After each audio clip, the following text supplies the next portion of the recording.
Hello, नमस्ते। आपके लिए एक और रीडिंग लेके आ चुकी हूँ जिसका आज का टॉपिक रहने वाला है आपकी लाइफ में कौन है सबसे बड़ा हितैषी आपका। तो कौन बन के आया है हितैषी? सबके असली चेहरे आ चुके हैं आपके सामने। तो ऐसा क्या हुआ है, सारी चीज़ों का खुलासा होगा आज की टैरो रीडिंग में। ये जनरल रीडिंग है, ज़रूरी नहीं आपसे रेजोनेट हो जाए, जितना हो जाती है बिल्कुल आपके लिए होती है। ओके, और तहे दिल से शुक्रिया अदा करूँगी जो लोग सुपर थैंक्स देते हैं, कमेंट्स करते हैं और लाइक करते हैं, शेयर करते हैं। सच में मेरे पास कोई शब्द नहीं है आपके इतने सारे प्यार के लिए। तो वीडियो एंड तक देखें, बहुत सारी गाइडेंस छिपी होती है इसमें जो कि आपके काम आ सकती है। तो मैंने कार्ड शफल कर लिए हैं, दिए हुए नंबर पे आप संपर्क कर सकते हैं। अगर जीवन में आप बहुत सारी उलझनों में उलझे हुए हैं, समझ नहीं पा रहे हैं, आपको रास्ता नज़र अगर नहीं आ रहा है, तो आप टैरो की गाइडेंस ले सकते हैं, रीडिंग करा सकते हैं। सच में बंद दरवाज़ों में एक रोशनी का काम करती है टैरो रीडिंग, जो कि आपको पता ही चल जाता है जनरल रीडिंग से ही। तो ये जनरल रीडिंग है, मेल फीमेल दोनों के लिए समान है, ज़रूरी नहीं आपसे रेजोनेट हो। पहली बार आए हैं, जल्दी से सब्सक्राइब करिए जिससे कि एनर्जी आपकी मुझ तक आ सके, क्योंकि टैरो जो है एनर्जी को पिक करके ही रीडिंग की जाती है। तो देखो, अगर मैं बात करूं आपकी लाइफ की, तो आपकी लाइफ की तो मैं ये कहूँगी लोगों ने लगाने से छोड़ी ही नहीं। लगाने से मतलब आग लगाने में कोई कसर नहीं छोड़ी है आपकी ज़िंदगी को। तो बिल्कुल आपकी ज़िंदगी में भयंकर तरीके से तूफ़ान लाकर खड़े कर दिए, और ये जो आग लगाई उसकी जलन में जो है आज तक आप जल रहे हैं। आप समझ नहीं पाए आपका कौन अपना कौन पराया। लोगों को आप प्यार देते रहे, लोगों से घुलते मिलते रहे, अपने ही घर परिवार के लोग जैसे कि आस्तीन का सांप बन बैठे और आपको ही ढसने लगे। और वो जो ढस के जो जहर फैला है आपके जीवन में, उससे बड़ा कोई, मैं ये कहूँगी, कोई परेशानी आपकी रही नहीं, है ना। जहर ही घोल दिया आपके जीवन में। वो ही तमाम लोग, जिन लोगों को आप गले से लगा रहे थे, जिन लोगों को आप सिर पे बिठा रहे थे, जिन लोगों की आप केयर कर रहे थे, कदर कर रहे थे, हर एक बात उनकी सुन रहे थे, क्या नहीं किया आपने। तो अब वो क्या हो रहा है आपकी लाइफ में, आपने बहुत कुछ किया है लोगों के लिए। वो घर परिवार के लोग हो सकते हैं, अगर आप कार्यस्थल के लिए सुन रहे हैं तो कार्यस्थल में भी आपने बढ़ चढ़ के हिस्सा लिया है काम में।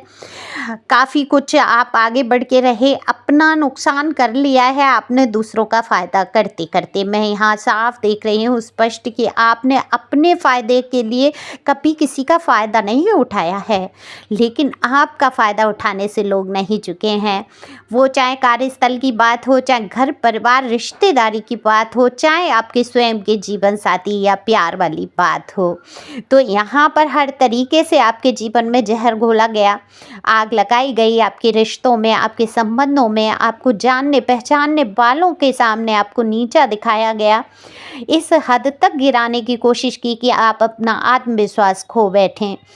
आप बहुत देखो आत्म सम्मानी, मैं कहूँगी, व्यक्ति हैं, मेल फीमेल जो भी आप सुन रहे हैं, स्वाभिमानी हैं। देखो, स्वाभिमान और अभिमान में सूक्ष्म अंतर होता है, समझते ही हैं आप लोग, बहुत बुद्धिमान हैं। मैं यहाँ पर ज़्यादा नहीं समझाना चाहती, आपके अंदर बहुत तेज बुद्धि और विवेक है। यहाँ से आप कार्ड बता देते हैं, सोर्ट्स के कार्ड जब आ जाते हैं कार्ड, तो वो बिल्कुल आपकी बुद्धि की तीव्रता और आपके जीवन के तूफानों को बता देते हैं। जो भी रुकावटें आपके जीवन में रहीं, अब इसको इंग्लिश में कैसे बोलते हैं, ऑब्स्टिकल क्या कहते हैं, ज़रा मुझे कमेंट्स करके बताना। जो भी ये दिक्कतें आपकी रही, रुकावटें जिसको हिंदी में कहते हैं, वो तमाम तरीके की, आप किसी भी कार्य के लिए अगर खड़े हो गए, कुछ कार्य करने लगे, या जीवन में कोई रिश्ता ही आ गया, तो वहाँ थोड़ी देर के लिए तो आपको लगा हाँ ठीक है, और उसके बाद जो रुकावटें आई आपके जीवन में, जो कहूँगी एक बड़े ही शुद्ध भाषा में, जो जीवन की गाड़ी हिचकोले खाते हुए, धक्के लगाते हुए आपकी चली है। कभी ऐसा नहीं हुआ कि आपने मेहनत की और सफलता हासिल हो गई और आपने जीत का जश्न मना लिया, और वो जीत का जश्न जो है बहुत देर तक ठहर गया। ऐसा हुआ ही नहीं है। प्यार मिला है आपको किश्तों में कहूँगी। जैसे प्यार मिल गया तो फिर उसका जो ब्याज देना पड़ा, आंसुओं से आपको धोना पड़ा है, उसको ब्याज के सहित आपको चुकाना पड़ा है। तो इस तरह की आपके सामने परिस्थितियाँ आई, तो हुआ क्या?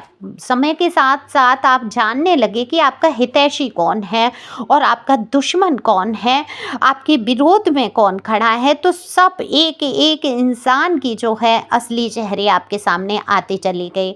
वो चाहे आपसे प्यार करने का दिखावा नाटक करने वाले लोग हों, उनके चेहरे सामने आए कि बनावटपन का मुखौटा कोई कितने दिन ओढ़ेगा।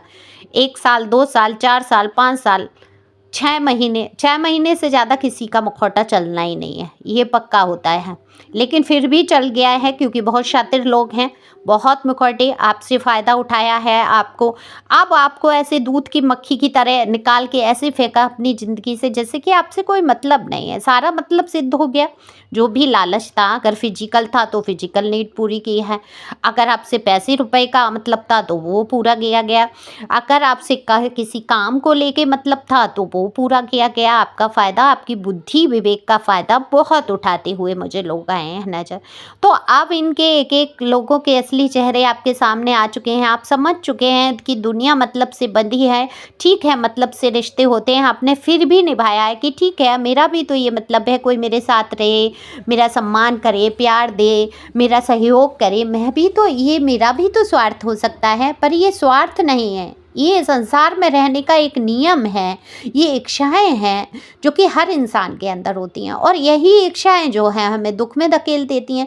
तो आपकी सबसे बड़ा हितैषी आपकी लाइफ में देखो, या तो आपके माता पिता, कुछ लोगों के मुझे माता पिता बहुत अच्छे दिख रहे हैं जिन्होंने लाइफ में बहुत सहयोग किया है उनका हर तरीके से। हो सकता है आपने उनका दिल तोड़ा हो, दुखाया हो अपनी बातों से, अपने कर्मों से या किसी भी चीज़ से, क्योंकि आप चुलबुलेपन में तो बहुत रहे हैं। यहाँ थोड़ा बुरा नहीं मानेंगे, मुझे जो कार्ड में दिखता है मैं बोल देती हूँ। कुछ काम तो आपने किए हैं उनके खिलाफ थोड़ा सा जाके, लेकिन वहाँ नाराज़गी देखो माता पिता की ज़्यादा देर ठहरती नहीं है। और वहीं कुछ लोगों के माता पिता भी ऐसे रहे हैं जो उनके हितैषी बन के नहीं खड़े थे, मतलब से, स्वार्थ से जुड़े थे। कहीं ना कहीं जीवन को बर्बाद करने में माता पिता ने भी अहम रोल निभाया है। अगर समझ रहे होते आपको तो आज आप ऐसी कंडीशन में नहीं खड़े होते। लेकिन आपने अब एक बात बहुत अच्छी समझी है कि आपका कोई इस दुनिया में अपना दिख नहीं रहा है आपको, और यही सत्यता है। आपने अपनी इच्छाओं को समेटा है। तो मैं सबसे बड़ा हितैषी अगर मैं कहूँ तो मैं सिर्फ आपको अपना सबसे बड़ा हितैषी कह सकती हूँ, यानी कि आप स्वयं में अपने सबसे बड़े हितैषी हैं।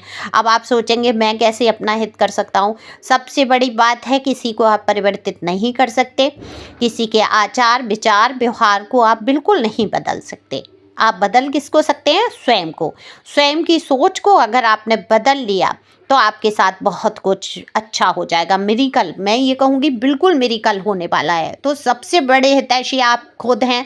शीशे में खड़े हो जाइए और देखिए और अपने आप के लिए कहिए कि जाओ मैं तुम्हें आशीर्वाद देता हूँ, जाओ मैं तुम्हें आशीर्वाद देती हूँ कि तुम सदा खुश रहो। एक बार बोल के देखिए और ये खुशी का प्रण जो है आप अंदर से दृढ़ निश्चय कर लीजिए कि आज के बाद मुझे किसी के सहयोग, किसी के साथ की ज़रूरत नहीं है। मुझे भीख मांगने की ज़रूरत नहीं है कि मेरा साथ दे दो, मुझे टाइम दे दो, मुझे वक्त दे दो, मेरे से प्यार से बात कर लो। तुमने उल्टी बातें क्यों कहीं, क्यों मेरा दिल दुखा रहे हो, क्यों दुखना है आपका दिल? जो इंसान सिर्फ आपको हमेशा नीचा दिखाता आया या नीचा दिखा रहा है, तो तुच्छ प्राणी समझो उनको। जो जिनकी भाषा पे लगाम नहीं, जिनकी बॉडी लैंग्वेज अच्छी नहीं, जिनकी मुंह से बोले हुए शब्द इतने कड़वे होते हैं, जो आपको ढसने पर दौड़ते हैं, आपके जीवन में आग लगा देते हैं, आपके तन मन को जला के रख देते हैं, तो वो तुच्छ प्राणी हुए, दानव हुए, बिल्कुल डेविल एनर्जी हुई। तो कौन कौन किसी को परेशान करता है? एक डेविल एनर्जी। तो बिल्कुल नेगेटिव एनर्जी से भरे हुए आपके पास अराउंड में लोग हैं, आप परेशान हैं, समझ नहीं पा रहे हैं कैसे बाहर आएँ। तो सबसे बड़ा हितैषी आपका परमपिता परमात्मा है, और जो कि आप ही के अंदर वास करता है। एक बार दृढ़ निश्चय आप कर लेते हैं कि आज से मुझे सुखी रहना है, मुझे खुश रहना है, किसी के साथ की मुझे ज़रूरत नहीं है, मैं अपने साथ खुश रहूँगा, मैं खुद के लिए वो कदम उठाऊँगा या उठाऊँगी जो मैंने आज तक नहीं उठाए। तो बिल्कुल आपको डरने की यहाँ ज़रूरत नहीं है। आप जब दृढ़ निश्चय कर लेते हैं तो किसी चीज़ का डर नहीं रह जाता है। आप जिन लोगों को खोने से डरते हैं ना, वो पहले ही खो चुके हैं, समझ रहे हैं ना? जैसे अर्जुन को समझाया था श्री कृष्ण भगवान ने कि ये अर्जुन ने कहा था ये तो मेरे सारे रिश्तेदार हैं, मैं इनको कैसे मारूंगा। तब भगवान ने कहा था कि ये तो पहले ही मर चुके हैं, ये तो काल के गाल में पहले से ही समाहित हैं, तो इनको मारने में क्या दोष है। तो बिल्कुल आपको वहाँ पर किसी का विरोध डरने की ज़रूरत ही नहीं है, क्योंकि डर जैसी कोई चीज़ नहीं है। आप उनको खोने से डरते हैं जो आपके साथ इतना अभद्र व्यवहार करते हैं। अब वो पहले ही खो चुके हैं, क्योंकि आपके साथ जो व्यवहार कर रहे हैं घटिया वाला गंदा वाला व्यवहार कौन करता है, जिसको डर नहीं रहता है आपको खोने का कि आप खो जाएं जाको, आप ज़बरदस्ती उनके ऊपर आरोप थोप रहे हैं अपने आप को, है ना। तो अपने आप को क्यों थोपना है, आप किसी से कम हैं क्या। आपके भी माता पिता ने दर्द सहकर कष्ट सहकर आपको बड़ा किया है, पाला है, पोसा है, तो आपका फर्ज बनता है अपने प्रति। तो आपसे बढ़कर आपका कोई बड़ा हितैषी नहीं है। अपने हित के बारे में सोचें, अपनी ग्रोथ के बारे में सोचें। किसी भी संबंध, किसी भी ऐसे रिश्ते के बारे में ज़्यादा नहीं सोचना है जो आपकी वैल्यू नहीं करता है। तो ईश्वर डिवाइन की यही गाइडेंस है कि आप अपनी लाइफ में आपके सबसे बड़े हितैषी हैं, क्योंकि आपके आसपास अराउंड बहुत नेगेटिव लोग मुझे दिख रहे हैं। सबके चेहरे धीरे धीरे सामने आते जा रहे हैं और ये सत्यता जो है आप समझ चुके हैं और आपको स्वीकारने की ज़रूरत है। आप ज़्यादा ही कोई उलझन में हैं, कोई परेशानी में हैं, तो बिल्कुल यहाँ पे पर्सनल रीडिंग मुझसे करा सकते हैं, पर ध्यान रखेंगे पर्सनल रीडिंग फ्री नहीं है, एक निश्चित फीस है जो आपको देनी पड़ती है और किसी से कम ज़्यादा जैसा हिसाब नहीं है। सभी के लिए समान पैसे हैं, चाहे वो अपने देश की रीडिंग हो या विदेश की, जो भी है सभी के लिए समान चार्ज हैं। तो thank you for watching my channel. Thank you angel, thank you God, thank you प्यारे व्यूवर्स। खुश रहो, मस्त रहो, आगे बढ़ते रहो।